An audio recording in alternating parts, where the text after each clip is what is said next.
Le DA Fresh Morning, c'est 104.5 tonnes de bonne humeur. Tous les matins sur Urban FM. La meilleure radio de la capitale. La meilleure radio de la capitale. Vous êtes sur les 104.5 Urban FM, la station urbaine dans le DA Fresh Morning. Les vacances approchent et les associations et organisations se mettent en place. Il y aura l'organisation du tournoi de football des vacances dénommé Super Coupe Ali 23 Habitam. Les organisateurs sont avec nous dans le studio. On a Monsieur Eban Demezogo Chrislin, président du comité d'organisation, et Monsieur V.A. Bessele David, qui est lui aux relations publiques. Ils sont avec nous. Monsieur Eban, bonjour. Bonjour. Merci d'avoir accepté notre invitation. Monsieur V, bonjour. Bonjour, monsieur. Merci. Alors, le tournoi des vacances, c'est la première édition? Oui, c'est la première édition. D'accord. Ça se passe à Habitam. Ça se passe à Habitam, plus précisément dans le deuxième siège du département d'Untem. D'accord, c'est dénommé le tournoi Ali 23. Oui. Ça correspond avec l'année des élections. Bien sûr, il faut... Avant, ça avait un autre nom. C'est la première édition. Ah, c'est la première édition. Voilà. Mais ça va se passer comment, concrètement? Les équipes vont venir d'où? Les équipes se préparent déjà? Elles vont se composer sur place ou bien elles viennent de la capitale? Expliquez-nous. En fait, les équipes qui vont participer à ce tournoi sont du deuxième siège du département d'Untem. Et à ce jour, nous avons déjà enregistré une vingtaine d'équipes. Une vingtaine d'équipes? Oui. Comment faire pour constituer son équipe et participer? Il faut s'inscrire, il faut payer une participation? Effectivement, nous avons déjà tenu une première réunion de présentation du projet au cours de laquelle nous avons lancé un appel à inscription. Donc, la participation est gratuite déjà, ce qui a facilité, n'est-ce pas, l'inscription de la plupart des équipes. Bon, les différentes équipes sont soit des équipes des regroupements des villages. D'accord. Oui, donc s'il y a un regroupement des villages, tu peux constituer une équipe, c'est une bonne chose. Mais si nous avons un village qui a la possibilité de constituer au sein de leur village une équipe, il n'y a pas de souci. Voilà. Le plus important, c'est que ce soit des équipes constituées parmi les regroupements des villages ou des villages du deuxième siège du département d'Untem. Est-ce qu'il y a des équipes constituées de femmes ou vous avez pensé seulement aux hommes? Bon, pour cette première édition, ce sont les hommes qui vont compétir.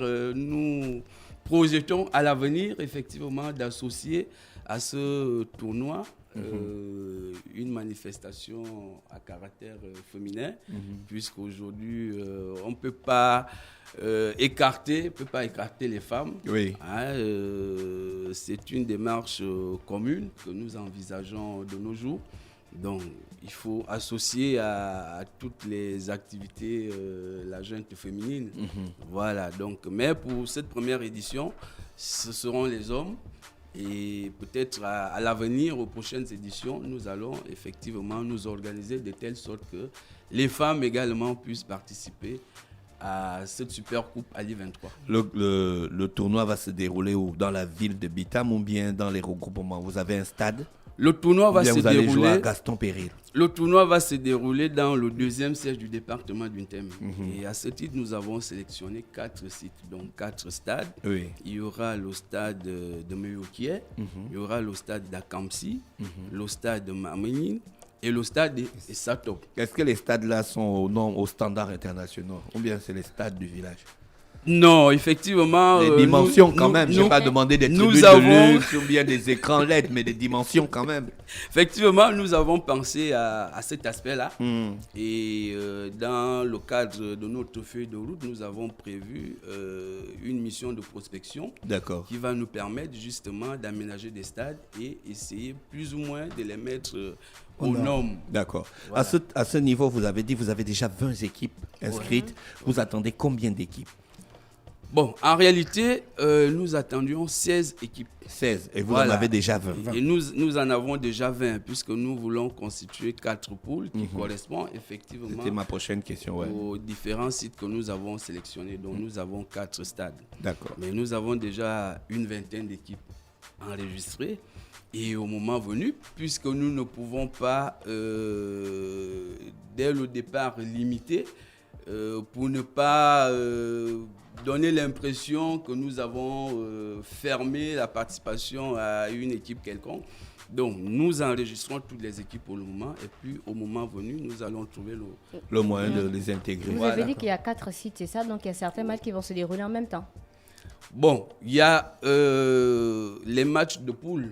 Les matchs de poule qui vont se dérouler simultanément. Les 4 stades qui vont se dérouler simultanément sur les 4 stades jusqu'au quart de finale. Oui. Et après, ceux qui auront la chance de poursuivre la compétition, nous allons nous rabattre vers le stade de Moyokié, qui est le chef-lieu du district. D'accord. Voilà. Oui, vous avez mis des conditions de sécurité. C'est quand même un sport où il y a souvent du contact. Des blessures peuvent arriver. Vous avez mis ces conditions-là en place? Naturellement, nous avons une commission. Oui. Qui va s'occuper du volet sécurité et nous avons une autre commission qui va s'occuper du volet santé et nous allons également être accompagnés des forces de police et de sécurité qui se trouvent dans la zone. Oui, parce que les matchs du village, souvent... La chaleur. Donc, la compétition va se jouer à quelle période exactement des vacances? Bon, la compétition est prévue pour se dérouler du 6 au 17 août 2023. 6 au 17 août. Voilà. Ça se passe, comme on a dit, dans le département... Dans le deuxième, c'est du département d'Untem. Est-ce que vous allez quand même entamer une... on appelle ça comment? Une initiative dans le sens de détecter les meilleurs footballeurs et leur trouver une issue? Ou bien c'est juste pour le fun? Non, mais ça fait justement partie des objectifs de ce tournoi qui va permettre effectivement de détecter des jeunes talents et puis leur envisager des perspectives d'avenir. Voilà, donc nous y avons pensé.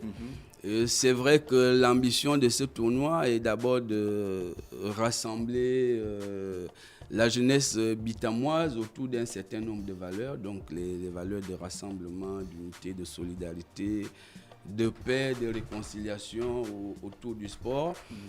Célébrer également le vivre ensemble des populations, puisque nous serions dans la période des vacances. Mais après ce côté-là, il faut également qu'il y ait un autre côté qui soit bénéfique pour les joueurs. S'il y a des jeunes talents qui ont été identifiés, donc il va falloir leur trouver des perspectives, les accompagner pour que peut-être à l'avenir, c'est le rêve de tous les jeunes amateurs ou amoureux du ballon rond, de pouvoir également devenir soit un Eto'o ou un Ronaldinho ou un Messi et pouvoir vivre effectivement, pouvoir assumer financièrement sa vie à travers ce métier. Est-ce que vous vous êtes attaché des services des professionnels du football dans le domaine de l'organisation des compétitions? Naturellement. Vous avez fait une petite lettre au ministère? Oui, nous avons adressé une lettre au ministère pour leur faire connaître déjà notre proposition d'organiser cette compétition et puis solliciter leur assistance technique, financière ou matérielle. Mais je voudrais signaler au départ que dans notre comité d'organisation, nous avons des professionnels du ministère des Sports. Notre commissaire général, c'est un inspecteur de la jeunesse et des sports. Oui. Et moi-même qui vous parle, je suis directeur général adjoint de la jeunesse et des activités socio-éducatives. Donc, je travaille au ministère de la jeunesse et des sports. Donc, nous avons tout fait pour que nous soyons mieux entourés, pour nous rassurer de la totale réussite de cet événement. D'accord. On gagne quoi quand on est champion du tournoi à l'I23? Bon, Super Coupe. La Super Coupe. La Super Coupe à l'I23. Oui, désolé, c'est écrit la Super Coupe à l'I23. Voilà. On gagne quoi? Bien, bon, le premier prix. Les récompenses s'articulent. Non, pas du tout. On a communiqué dessus. Nous avons dévoilé les différents prix lors de la présentation du projet pour susciter également l'adhésion et la mobilisation des équipes ainsi que leurs différents responsables à ce projet-là. Donc parmi les récompenses, nous avions indiqué que le vainqueur aura une somme de 2 millions de francs CFA. Le deuxième aura une somme d'1 million, le troisième 500 000 et le quatrième 250 000 francs CFA, ainsi que avec des primes. D'autres qui seront primés et en qualité, par exemple, de meilleurs joueurs, de meilleurs gardiens, de meilleurs buteurs, de l'équipe Fair Play. Et nous avons prévu également accompagner le meilleur jeune du tournoi en lui rassurant pratiquement sa scolarité à la rentrée prochaine. Est-ce qu'un jeune qui joue par exemple au Sandberry sportif peut constituer son équipe? S'il est de votre département. Bien sûr, il peut constituer une équipe, sauf que nous avons un règlement intérieur, qui... À Bitam, il y a beaucoup les professionnels du foot. Hein. Bien sûr. On a voulu favoriser à un moment donné les amateurs. Donc on a limité, comment on appelle ça, nous a appelé les divisionnaires. Voilà. Donc ce sera 3 possibilités par équipe, avec 2 obligatoires qui peuvent jouer sur le terrain. Parce que si vous ne faites pas ça, USB va se présenter. Les gars de USB peuvent se présenter. Voilà, donc nous avons quand même mis des limites, des bornes, des garde-fous pour que... Vous avez limité aussi l'âge? Non. Non, nous n'avons pas limité l'âge. Bon, c'est ouvert à tout ça. Nous voulons donner la possibilité à tout le monde de participer à ce plaisir. Et les officiels sont déjà prêts. Les gens qui vont administrer les commissaires de match, les arbitres de touche, les arbitres de banc, tout ça là c'est prêt? Tout ça là c'est prêt, c'est déjà planifié. Vous m'avez pas l'air sûr la façon dont vous non. là. Si déjà nous venons on va prendre un vieux au village pour venir dire d'être arbitre de touche et puis il va lever. Non. Il va lever le drapeau. Non, pas quand même un vieux. Il y a une direction technique provinciale et départementale avec lesquelles nous sommes en contact. Donc ils sont déjà informés de cette organisation-là. Et ils ont rassuré de nous accompagner. Et puis, il faut également dire que ce sont des habitués à ce genre d'événements, puisque chaque année, il y a des compétitions de football qui s'organisent ici et là. Et je peux vous signaler que pour le cas du département d'Untem, la Super Coupe Allée 23 n'est pas la seule compétition qui va s'organiser cette année. Oui. Voilà, donc il y a d'autres compétitions. Donc, nous avons des professionnels sous la main que nous allons utiliser comme d'habitude. Vous avez un parrain? Bien sûr, naturellement, nous ne serons... On ne peut pas terminer notre entretien sans parler du parrain quand même. Voilà. Ça, donc, c'est important. Très important, il faut le souligner. Donc la Super Coupe Allée 23 va être organisée sous le parrainage du ministre Charles Mvé Ela, qui est le responsable politique du 2e siège du département d'Untem. D'accord. Voilà, donc c'est lui le parrain de ce tournoi de football de vacances. Merci, monsieur Eban de Mezogo Chrislin, qui est président du comité d'organisation de la Super Coupe Ali 23 à Bitam, dans le département d'Untem, c'est ça? Oui. Et monsieur Mvé Abesselo Davi, qui lui est chargé des relations publiques de cette organisation. On vous remercie d'avoir accepté notre invitation et vous souhaite de passer une bonne journée à l'écoute des programmes d'Urban FM. Merci. À vous de même.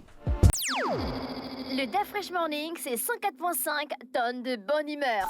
Tous les matins sur Urban FM. La meilleure radio de la capitale. La meilleure radio de la capitale.